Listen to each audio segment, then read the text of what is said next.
Hello students, मैं Narendra Saubhari science classes में आप सभी का स्वागत करता हूं। बच्चे, सबसे पहले हम लोग क्षमा चाहते हैं आप लोगों से। एक लंबा समय हो गया, उधर हम लोग लाइव क्लासेस में बहुत ज़्यादा बिजी हो गए थे। अब पूरा सेट हो गया है, ठीक है ना।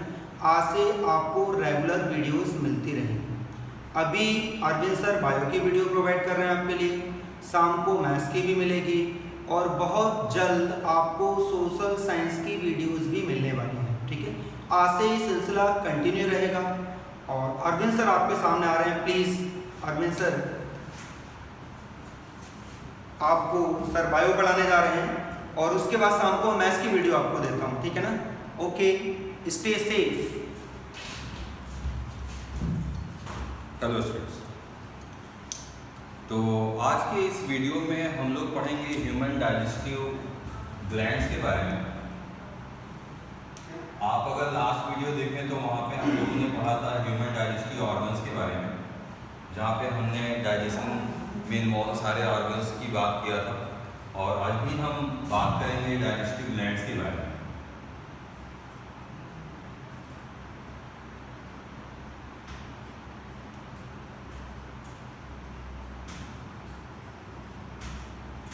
जैसा कि मैं पहले भी आपको बता चुका हूँ कि डाइजेशन हमारे माउथ कैविटी से स्टार्ट होता है, क्योंकि यहाँ पे कुछ ग्लैंड्स हैं जिनसे सिक्रीट होने वाले एंजाइम्स डाइजेशन में हेल्प करते हैं। वैसे आपको याद होगा कि डाइजेशन हम लोगों ने पढ़ा था 5 स्टेप्स में कंप्लीट होता है, और इस क्लास 10th क्लास के अकॉर्डिंग ये 5 स्टेप्स आपको याद होने चाहिए सीक्वेंस में।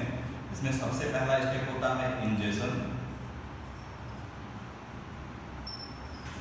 Means taking of complex form of food और द सॉलिड फूड।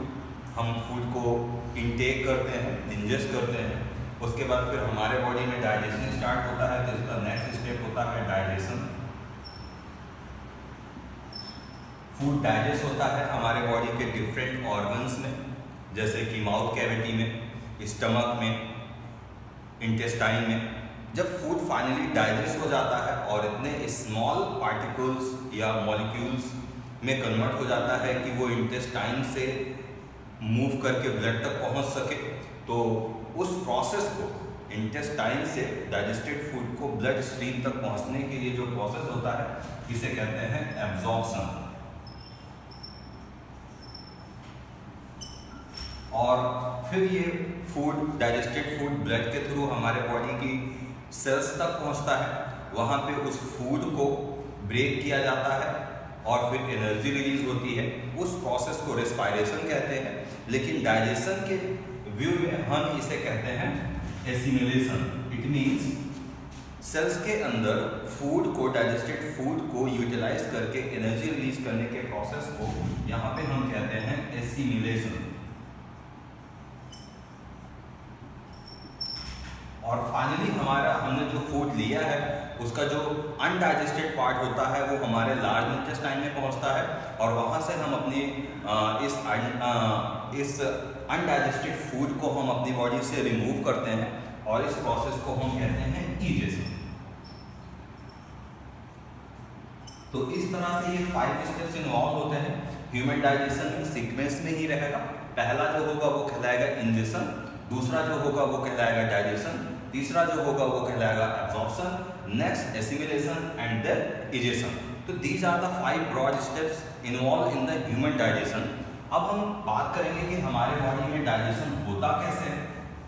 तो मैंने आपको बताया कि डाइजेशन हमारे माउथ कैविटी से स्टार्ट हो जाता है। मैंने आपको लास्ट वीडियो में बता रखा है कि डाइजेशन में हमारा जो माउथ कैविटी होती है, mouth cavity surrounded by 3 pairs of salivary gland. हमारे माउथ कैविटी को हम बकल कैविटी भी कहते हैं, और डाइजेशन के लिए हमारी माउथ कैविटी या बकल कैविटी में 3 पेयर्स ऑफ ग्लैंड्स होती हैं, and all these 3 pairs of glands are collectively called salivary gland. तो सबसे पहले हम बात करेंगे सलाइवरी ग्लैंड्स के बारे में।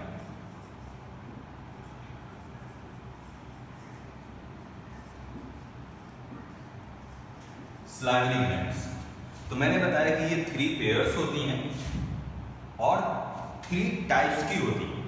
3 पेयर्स होती है, it means they are total number is 6, but there are 3 types. The first one is called parotid gland. Parotid gland. One pair located just below and in front of the human ear.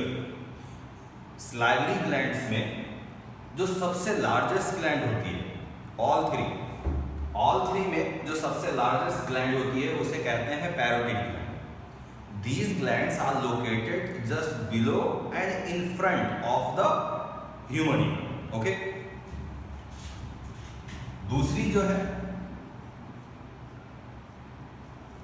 इसे कहते हैं sublingual gland.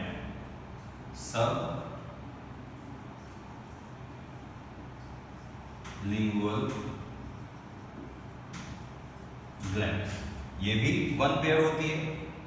और तीसरी है सब mandibular gland.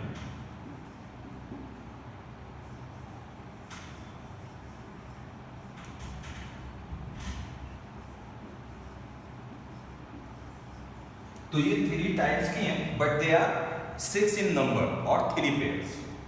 Parotid gland located just below and in front of the human ear. Sublingual gland located below the tongue, and submandibular gland is located in the lower jaw. All these 3 pairs of salivary glands collectively secrete saliva. ये सभी salivary glands collectively secrete करती हैं saliva, and about 1 to 1.5 liter saliva secreted per day. तो students, मैंने कहा कि human digestion में involve होती हैं ये 3 pairs of salivary glands which are located in our mouth cavity or surrounded our mouth cavity. The first one is the parotid gland, सबसे बड़ी होती है तीनों में। उसके बाद सबलिंगुअल ग्लैंड और उसके बाद सबमैंडिबुलर ग्लैंड। पैरोटिड ग्लैंड्स हमारे ईयर के ठीक नीचे होती है और एक डक्ट के थ्रू ये हमारे अपर सेकंड मोलर टीथ पर ओपन होती है। पैरोटिड ग्लैंड हमारे ईयर के ठीक नीचे होती है, उसी के सामने भी होती है, और एक ट्यूब के थ्रू ये हमारे अपर जॉ के सेकंड मोलर टीथ पर ओपन होती है। आपने कभी ध्यान दिया होगा कि कुछ लोग जब बात करते हैं तो ड्रॉपलेट्स रिलीज होते हैं। ऐसा तब होता है जब हम माउथ को ओपन करते हैं और वो जो ट्यूब हमारे पैरोटिड ग्लैंड से निकलकर हमारे अपर जॉ के सेकंड मोलर टीथ पर ओपन होती है, वो किसी मसल से अगर दब रही होती है तो वहां से सिक्रीट होने वाला सलाइवा प्रेशर से माउथ कैविटी में रिलीज होता है, जिसकी कुछ ड्रॉप्स बात करते समय बाहर आ जाता है। ठीक है, sublingual gland located below the tongue and submandibular gland is located in the lower jaw. All 3 pairs of salivary gland collectively secrete saliva, about 1 to 1.5 liter saliva secreted per day. अब हम बात करते हैं कि सलाइवा में होता क्या है। तो सलाइवरी ग्लैंड से सिक्रीट होता है सलाइवा। सलाइवा के कई सारे फंक्शंस होते हैं, उसमें से कुछ इंपॉर्टेंट फंक्शंस को हम डिस्कस करेंगे यहाँ पर, ध्यान दीजिएगा। सबसे पहले बात करते हैं सलाइवा कंटेन। सलाइवा में होता है वाटर, म्यूकस, सॉल्ट्स। इसके अलावा इसमें एंजाइम होता है जिसे हम कहते हैं सलाइवरी अमाइलेज।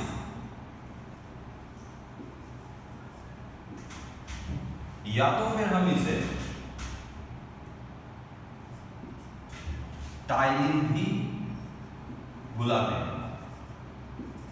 जहां पर बी साइलेंस होता है। इसके अलावा यहां पर एक और बहुत ही इंपॉर्टेंट एंजाइम होता है जिसे हम कहते हैं लाइसोजाइम। तो these are the content of the saliva, these things are found in the saliva.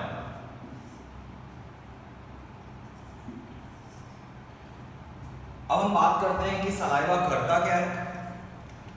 तो सलाइवरी ग्लैंड सिक्रीट करता है सलाइवा, जो 24 आवर्स में near about 1 to 1.5 litre secrete होता है।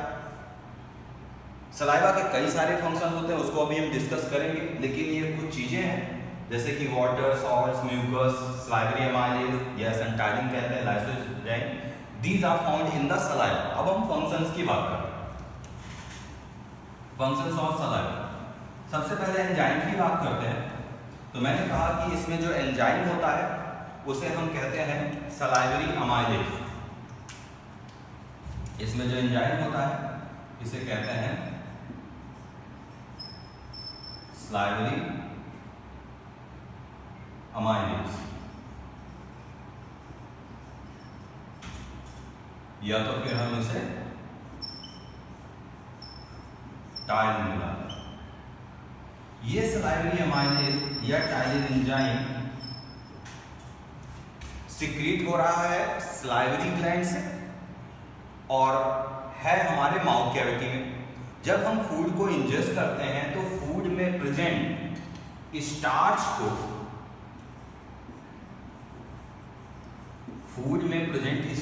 को ये सलाइवरी अमाइलेज या टाइलिन कन्वर्ट कर देता है माल्टोज में।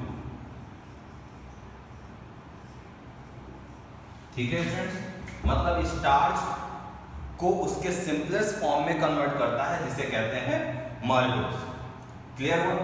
Salivary amylase which is secreted from the salivary gland act on the starch in the mouth cavity and convert these starch into the maltose।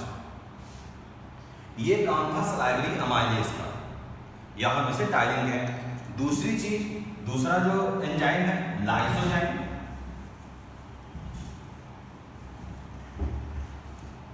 Lysozyme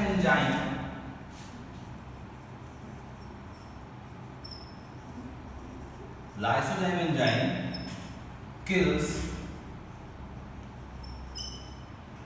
bacteria and germs। जो हमारे food में bacteria और germs आ जाते हैं किसी भी तरह से, उसको ये लाइसोजाइम डिस्ट्रॉय करता है। इसके अलावा ये जो डाइजेशन में सलाइवा का रोल था, इसके अलावा सलाइवा हमारे फूड को मॉइस्ट करता है। जो फूड हमने इंजेस्ट किया है उसको वो मॉइस्ट करता है, जिससे हमारे टीथ इजीली उसको क्रश कर पाते हैं, च्यू कर पाते हैं, मैस्टिकेट कर पाते हैं। इसके अलावा सलाइवा हमारे उस च्यूड फूड को सेमी सॉल्युबल फॉर्म में कन्वर्ट करता है, जिसकी मदद से हमारे टंग के अपर सरफेस पे प्रेजेंट टेस्ट बर्ड जो होती हैं वो हमारे फूड के टेस्ट को आइडेंटिफाई कर पाते हैं, क्योंकि सलाइवा ने क्या किया कि उसको सेमी सॉल्युबल फॉर्म में कन्वर्ट कर दिया। तो अभी मैंने आपको बताया कि human digestion is started from the mouth cavity, it is also known as the buccal cavity, and our mouth cavity is surrounded by 3 pairs of salivary glands। These are the parotid gland, sublingual gland and mandibular gland। मैंने बताया कि parotid is the largest gland of all 3 and these are located just below and in front of the human ear। They open at the upper second molar teeth by a duct। Sublingual gland is located below the tongue and submandibular gland is located in the jaw। All 3 glands are collectively secrete saliva, which is about 1 to 1.5 liter per day. These saliva contain water, salt, mucus and two main enzymes. One of them is the salivary amylase or it is also known as the ptyalin. इसके अलावा lysozyme भी होता है। हमने पढ़ा कि digestion started from the mouth cavity, तो food में जो स्टार्च होता है उस स्टार्च को कन्वर्ट कर देता है सलाइवरी अमाइलेज और टाइलिन इनटू द माल्टोज। इसके अलावा फूड के साथ अगर कोई बैक्टीरिया या जर्म्स आ जाता है तो उसको किल करता है इस सलाइवा में प्रेजेंट लाइसोजाइम। इस तरह से ये फूड डाइजेस्ट होता है हमारे माउथ कैविटी में। जब ये फूड पार्सली डाइजेस्ट होता है माउथ कैविटी में, फिर उसके बाद फिर ये आगे बढ़ता है तो एक छोटी सी बॉल का शेप ले लेता है। तो this partially digested food which move from the mouth cavity to the pharynx and esophagus is called bolus, जो पार्सली डाइजेस्टेड फूड होगा माउथ कैविटी में, जो एक बॉल का शेप ले लेगा और हमारे माउथ कैविटी से ये मूव करेगा, हमारे फेनिक्स में पहुंचेगा और फेनिक्स से फिर ये फूड पाइप में जाएगा जिसे इसोफेगस कहते हैं। तो उस ball like partially digested food को हम कहते हैं बोलस। इसके बाद फिर ये फूड जब इसोफेगस में पहुंचता है, oesophagus is a tube, muscular tube. मैंने आपको बताया है लास्ट वीडियो में, आप लास्ट वीडियो में अगर याद नहीं आ रहा तो जाके देख सकते हैं कि हमारा माउथ कैविटी और नेजल पैसेज, हमारे माउथ से जो पैसेज नेक रीजन में जाता है और हमारे नोज से जो पैसेज नेक रीजन में जाता है, नेक रीजन में ये कॉमन हो जाता है। Common passage of air and food is known as the pharynx. Pharynx then divided into two tubes. One of them is goes to the stomach and another one is goes to the lungs. तो अभी हम digestive system पढ़ रहे हैं तो हम food pipe की बात कर रहे हैं। तो फेनिक्स से एक ट्यूब स्टार्ट होती है जिसकी लेंथ नियर अबाउट 25 सेंटीमीटर है और 12 इंचेस है। ये ट्यूब मस्कुलर ट्यूब है, इट मींस ये बनी होती है सर्कुलर और लॉन्गिट्यूडिनल मसल से। ये कंप्लीटली क्लोज होती है most of the time. It opens only at the time of solving of food. जब हम फूड को निगल रहे होते हैं, जब फूड फेनिक्स से स्टमक के लिए मूव कर रहा होता है, तो सिर्फ उस समय ये ट्यूब ओपन होती है। और अगर हम उस ट्यूब का एक लॉन्गिट्यूडिनल सेक्शन देखें, उस ट्यूब का अगर हम एक लॉन्गिट्यूडिनल सेक्शन देखें, लॉन्गिट्यूडिनल सेक्शन मतलब ट्यूब है और उसको हमने वर्टिकली कट कर दिया, तो आपको ये दिखेगा कुछ इस तरह से। जैसे मान लीजिए ये ट्यूब थी और इस ट्यूब को हमने कट किया। अब यहाँ पे वो पार्सली डाइजेस्टेड फूड है जिसे हम बोलस कह रहे हैं यहाँ। तो आप ये देख सकते हैं कि जस्ट सपोज कि this one is the bolus, ये बोलस है, दिस इज बोलस। तो ये फूड जैसे जैसे इस इसोफेगस में मूव कर रहा होगा, फूड पाइप में मूव कर रहा होगा, वैसे वैसे ये ट्यूब ओपन हो रही है। उसके अलावा ऊपर भी ये क्लोज हो रही है और नीचे भी क्लोज हो रही है। मैंने कहा कि this tube is made up of longitudinal and circular muscles. और इसमें ये जो बोलस मूव कर रहा है, ये मूव कर पा रहा है due to the contraction and relaxation of the muscles which are found in this tube, and such type of movement is known as the peristaltic movement.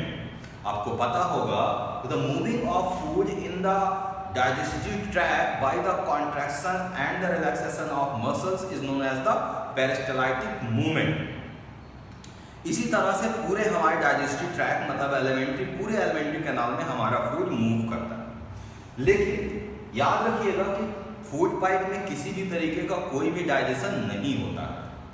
Ultimately ये बोलस पहुंचता है हमारे स्टमक। जब ये स्टमक में पहुंचता है फूड, मैंने आपको बताया था लास्ट वीडियो में स्टमक हमारा एक जे शेप्ड ऑर्गन है, जहां पे हमने पढ़ा था कि एक नॉर्मल एडल्ट ह्यूमन में हमें ये नियर अबाउट 30 सेंटीमीटर का देखने को मिलता है। इसकी जो विड्थ है, जो इसकी ब्रेथ है, उसको हम डिफाइन नहीं करते हैं, it depend on the capacity of the person. हमने पढ़ा था कि स्टमक को हम एक्सटर्नली 3 पार्ट में डिवाइड करते हैं। The part of the stomach which connect the oesophagus tube is known as the cardiac portion, the middle part of the stomach is known as the fundic portion and the lower part is known as the pylori. साथ में ये भी याद रखिएगा कि अगर ये food pipe है और फिर यहाँ से स्टमक स्टार्ट हो रहा है, तो यहाँ पर जो मसल्स हैं उसे हम स्फिंक्टर मसल्स कहते हैं, जो सर्कुलर मसल्स होती हैं, और ये फूड को वापस, जो फूड स्टमक में आ गया उसको वापस जाने से रोकती हैं। इस तरह से हमारे पूरे एलिमेंट्री कैनाल के हर एक ओपनिंग पे इस तरह की स्फिंक्टर मसल्स हैं। स्टमक में भी डाइजेस्टिव जूस रिलीज होता है और स्टमक से सिक्रीट होने वाले डाइजेस्टिव जूस को हम गैस्ट्रिक जूस कहते हैं।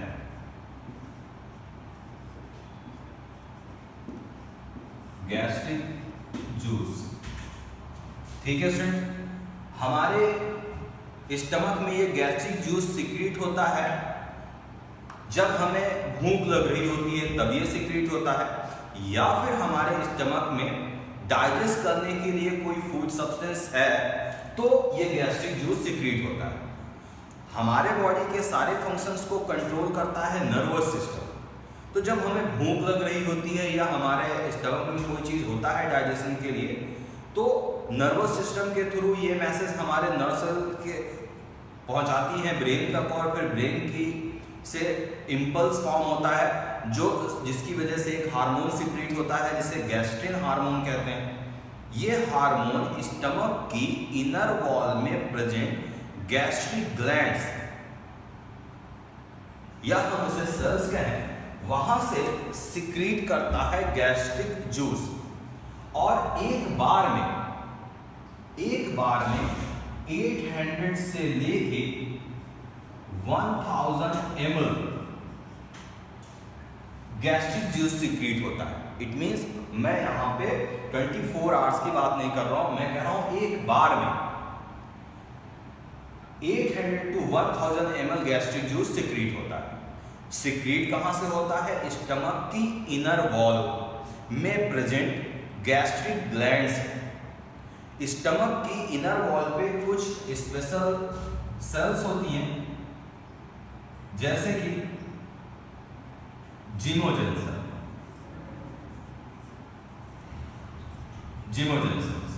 ये जिमोजेन सेल्स सिक्रीट करती हैं एक इनएक्टिव एंजाइम जिसे हम पेप्सिनोजेन कहते हैं।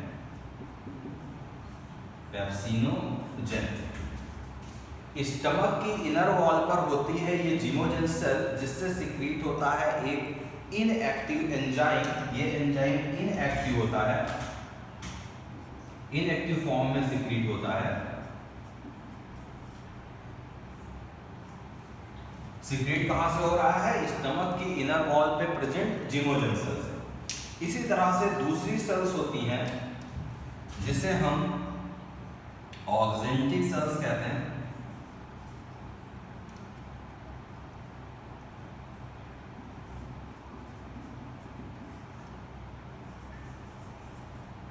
इन ऑक्जेंटिक सेल से सिक्रीट होता है दूसरा इनएक्टिव एंजाइम जिसे हम प्रोरेनिन कहते हैं। प्रोरेनिन। और एक एसिड भी सिक्रीट होता है जिसे हम HCl कहते हैं। तो प्रोरेनिन भी एक एंजाइम है और ये भी इन एक्टिव फॉर्म में सिक्रीट होता है। इनएक्टिव फॉर्म में सिक्रीट होता है। इसी तरह से होती है अर्जेंटिफाइड sales.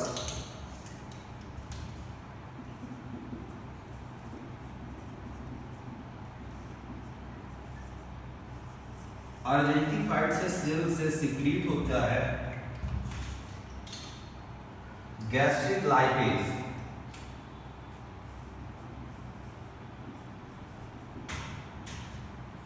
Gastric lipase.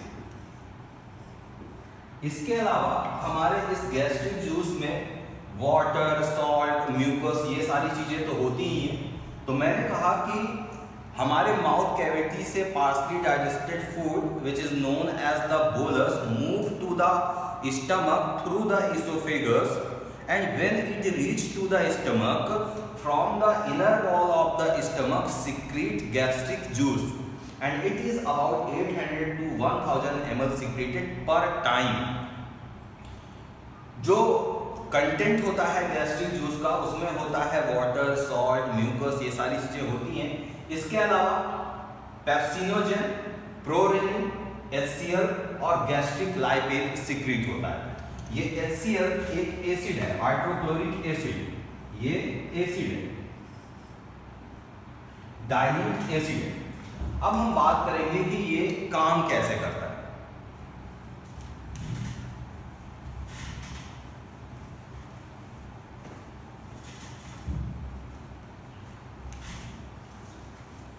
Gastric juice में प्रेजेंट इनएक्टिव एंजाइम पेप्सिनोजेन। हम बात करते हैं सबसे पहले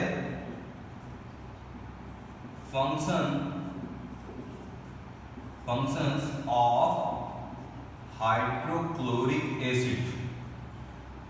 HCl करता क्या है, हमारे स्टमक की इनर वॉल से सिक्रीट होने वाले इनएक्टिव एंजाइम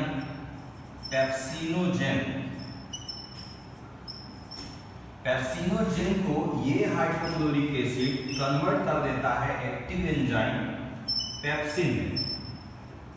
ये इसका काम है। तो हाइड्रोक्लोरिक एसिड ने इनएक्टिव एंजाइम, ये इनएक्टिव एंजाइम है पेप्सिनोजेन, इस इनएक्टिव एंजाइम को एक्टिव एंजाइम में कन्वर्ट किया HCl। इसके अलावा HCl ही प्रोरेनिन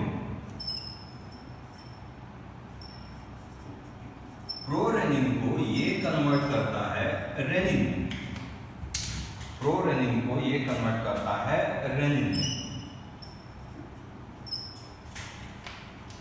HCl। और आपको मैंने बताया कि प्रोरेनिन भी इनएक्टिव फॉर्म में सिक्रीट होता है, प्रोरेनिन भी इनएक्टिव फॉर्म में सिक्रीट होता है और एक्टिव करता है इसे HCl। इसके अलावा HCl का एक और काम होता है। पहला काम इसका क्या था कि इसने पेप्सिनोजेन जो कि इनएक्टिव फॉर्म था उसको पेप्सिन में कन्वर्ट किया। उसके बाद दूसरा प्रोरेनिन जो इनएक्टिव फॉर्म था उसको रेनिन फॉर्म में कन्वर्ट किया, मतलब एक्टिव फॉर्म में काम किया। तीसरा इसका जो काम है, it also kills germs and bacteria. ठीक है स्टूडेंट्स, तो स्टमक में प्रेजेंट गैस्ट्रिक जूस में जो हाइड्रोक्लोरिक एसिड है ये मेन इसका रोल है कि ये इनएक्टिव एंजाइम को एक्टिव एंजाइम में कन्वर्ट कर रहा है, साथ में फूड के साथ आए हुए जर्म्स और बैक्टीरिया को डिस्ट्रॉय कर रहा है। अभी ये जो एंजाइम्स एक्टिव हो गए हैं इनके काम की बात करते हैं।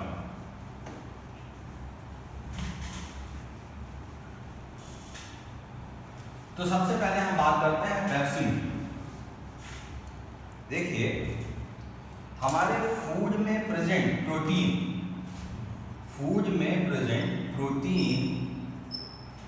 पर वर्क करता है पेप्सिन और इस प्रोटीन को उसके स्मॉलेस्ट फॉर्म में कन्वर्ट करता है pepsin into प्रोटियोसेस, peptones, polypeptides,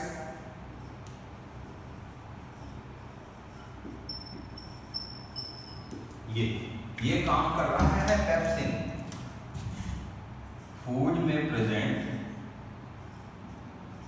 protein को उसके स्मॉलेस्ट फॉर्म में कन्वर्ट कर रहा है पेप्सिन, और प्रोटीन का जो स्मॉलेस्ट फॉर्म है वो कहलाएगा प्रोटियोसिस, peptones and polypeptides.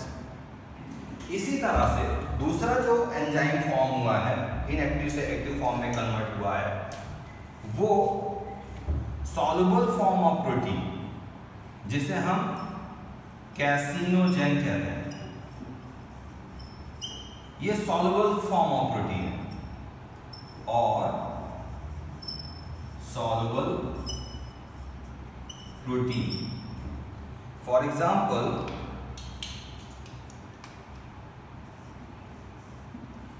Milk protein,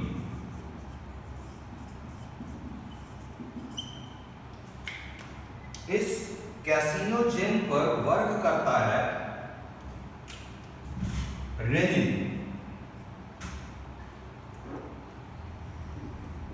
work करता है रेनिन, और इसे इनसॉल्युबल फॉर्म ऑफ प्रोटीन या कॉम्प्लेक्स फॉर्म ऑफ प्रोटीन में कन्वर्ट करता है, जिसे हम कहते हैं कैसीन और इनसॉल्युबल प्रोटीन।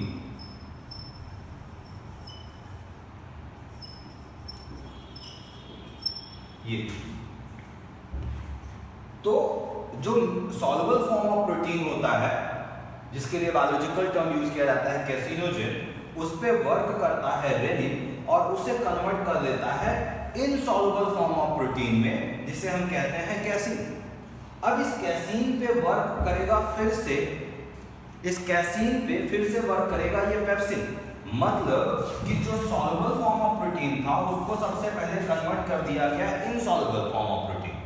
अब इस कैसिनोजेन पे इस कैसीन पे वर्क करेगा ये पेप्सिन, और इसको भी कन्वर्ट कर देगा प्रोटियोसिस एंड पेप्टोन्स और पॉलीपेप्टाइड्स जैसे स्मॉल फॉर्म में। तो आप इस बात को ऐसे समझ सकते हैं, यहां पे मैं लिखता हूं कैसीन,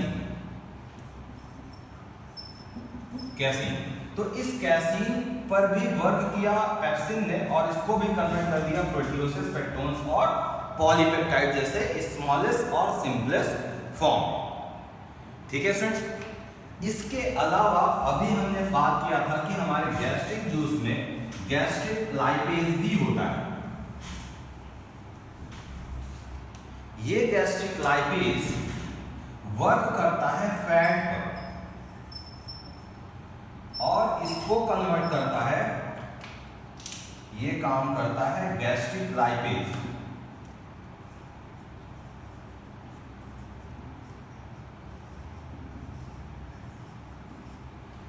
ये फैट पर वर्क करता है और इसे कन्वर्ट कर देता है फैटी एसिड एंड ग्लिसरॉल।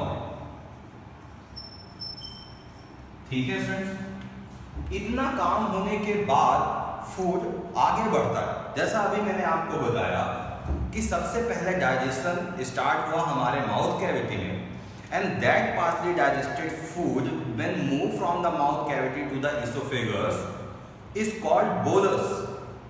अब ये बोलस जब पहुंचा स्टमक में तो वहां पर उसे गैस्ट्रिक जूस मिला। उस गैस्ट्रिक जूस में प्रेजेंट डिफरेंट एंजाइम्स ने अपने अपने रोल को प्ले किया, डाइजेशन में हेल्प किया। उसके बाद फिर ये फूड मूव किया नेक्स्ट डाइजेस्टिव ऑर्गन में। अब नेक्स्ट डाइजेस्टिव ऑर्गन है हमारा स्मॉल इंटेस्टाइन। आपको मैंने बताया है कि स्मॉल इंटेस्टाइन का जो फर्स्ट पार्ट होता है उसे हम ड्यूडिनम कहते हैं। ये हमेशा स्टमक के पाइलोरिक रीजन से अटैच होता है और हमेशा ऑलमोस्ट यू शेप फॉर्म करता है। लेंथ नियर अबाउट 25 सेंटीमीटर होती है और इस पार्ट में ये फूड स्टमक से डाइजेस्ट होके पहुंचा तो that partially digested food which move from the stomach to the duodenum is called chyme, is called chyme। लेकिन आपको पता है कि इस गैस्ट्रिक जूस में एक एसिड था, हाइड्रोक्लोरिक एसिड। तो ये जो फूड है ये एसिडिक है, तो इसे हम लिखते हैं एसिडिक काइम। अब ये एसिडिक काय में पहुंचता है ड्यूडेनम में। ऐसा भी आपको ये पता होना चाहिए कि ऐसा नहीं कि स्टमक में पहले पूरी तरीके से डाइजेशन हो गया, उसके बाद फिर स्प्लेनेक्टर मसल्स लूज हुई और फिर फूड आगे बढ़ा। ऐसा नहीं, स्टमक में फूड जैसे जैसे डाइजेस्ट हो रहा होता है वैसे वैसे वो ड्यूडेनम के लिए मूव कर रहा होता है। इट मीन्स कि स्टमक में फूड डाइजेस्ट हो भी रहा होता है और आगे बढ़ भी रहा होता है। ठीक है स्टूडेंट्स, क्लियर है? जब ये एसिडिक काइमेट ड्यूडेनम में पहुंचता है तो आपको याद होगा कि मैंने आपको बताया था कि duodenum receive two juices, one of them from the liver and another one from the pancreas. दोनों ही एक कॉमन डक्ट के थ्रू ड्यूडेनम में पहुंचते हैं। ड्यूडेनम में जिस ट्यूब के थ्रू ये पहुंचते हैं उसे हेप्टोपैनक्रियाटिक डक्ट कहते हैं। लेकिन इस पैनक्रियाटिक जूस और लीवर से सिक्रीट होने वाले बाइल जूस में सबसे पहले बाइल जूस आता है। पहले बाइल जूस सिक्रीट होता है। ये बाइल जूस इस एसिडिक काइमे को अल्कलाइन में कन्वर्ट करता है। क्यों? क्योंकि कोई भी एंजाइम एसिडिक एनवायरनमेंट पे वर्क नहीं कर सकता, इसलिए सबसे पहले बाइल जूस जो कि सिक्रीट हो रहा है लीवर से, वो इस एसिडिक काइमे पे वर्क करता है और इसे कन्वर्ट करता है अल्कलाइन, जिससे दूसरे एंजाइम इस पे वर्क कर सकते हैं। एक चीज और आपको बता दूंगा, जैसा आपको पता है कि हमारे स्टमक में एसिड रिलीज होता है, हाइड्रोक्लोरिक एसिड डाइल्यूट होता है। इस एसिड का हमारे स्टमक की इनर वॉल को ये डैमेज ना कर सके, इसके लिए वहाँ पर म्यूकस मेम्ब्रेन है। पूरे एलिमेंट्री कैनाल में म्यूकस मेम्ब्रेन है, इनर मेम्ब्रेन है ये। लेकिन अगर हमें मैंने आपको बताया कि ये गैस्ट्रिक जूस सिक्रीट होता है तब जब हमें भूख लग रही होती। कभी ऐसी सिचुएशन भी हो सकती है कि हमें भूख लग रही हो और हमें खाने को कुछ ना मिल रहा हो। अगर ऐसा हुआ, अगर हमें भूख लग रही है तो गैस्ट्रिक जूस सिक्रीट होगा। गैस्ट्रिक जूस सिक्रीट होगा तो उसमें हाइड्रोक्लोरिक एसिड भी होगा। अब ये एसिड का कॉन्सेंट्रेशन अगर धीरे धीरे हमारे स्टमक में हाई होता रहेगा तब ये हमारे स्टमक की इनर वॉल को इरोड करना शुरू कर देता है। मतलब एक बहुत ही पहले छोटा सा वुंड क्रिएट होगा हमारे स्टमक की इनर वॉल पे due to the hydrochloric acid corrosion, और उसकी वजह से फिर वहाँ पे इन्फेक्शन हो सकता है, फिर हमें पेन होगा। अगर ऐसा होता है तो हम उसे कहते हैं पेप्टिक अल्सर। पेप्टिक अल्सर, ठीक है स्टूडेंट्स? तो अभी मैंने आपको बताया कि ह्यूमन डाइजेस्टिव सिस्टम में हम बात करेंगे सबसे पहले डाइजेस्टिव ऑर्गन्स की, तो वो हम लास्ट वीडियो में कर चुके हैं। और डाइजेस्टिव ग्लैंड्स की बात करते हैं तो डाइजेस्टिव ग्लैंड्स में सबसे पहले हम देखते हैं कि डाइजेशन में जिसका रोल होता है वो सलाइवरी ग्लैंड्स हैं, and these are present around our mouth cavity और बकल कैविटी। 3 टाइप्स की होती हैं, parotid gland, sublingual gland and submandibular gland. ये तीनों ग्लैंड सलाइवा सिक्रीट करते हैं, सलाइवा का अपना रोल है। फिर वो फूड डाइजेस्ट होता है माउथ कैविटी में पार्सली, फिर एक छोटी सी बॉल का शेप लेता है जिसे बोलस कहते हैं। Then it move to the oesophagus and from oesophagus it reach to the stomach where it meet with the gastric juice, and gastric juice contain 2 different types of enzyme, 3 different types of enzyme and 1 acid, जिसमें pepsin है, rennin है, gastric lipase भी है। तो ये अपना काम करते हैं। उसके बाद फिर फूड डाइजेस्ट होता है, तब हम इसे एसिडिक काइमे कहते हैं। एंड फिर ये पहुंचता है स्मॉल इंटेस्टाइन के फर्स्ट पार्ट में जिसे हम ड्यूडेनम कहते हैं।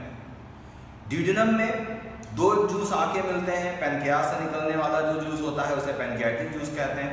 लीवर से जो जूस आता है उसे हम बाइल जूस कहते हैं।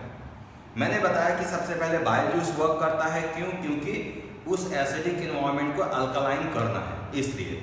तो अभी हम नेक्स्ट वीडियो में आपको मैं बताऊंगा बाइल जूस, पैनक्रियाटिक जूस और स्मॉल इंटेस्टाइन में होने वाले डाइजेशन के बारे में। Okay, thank you.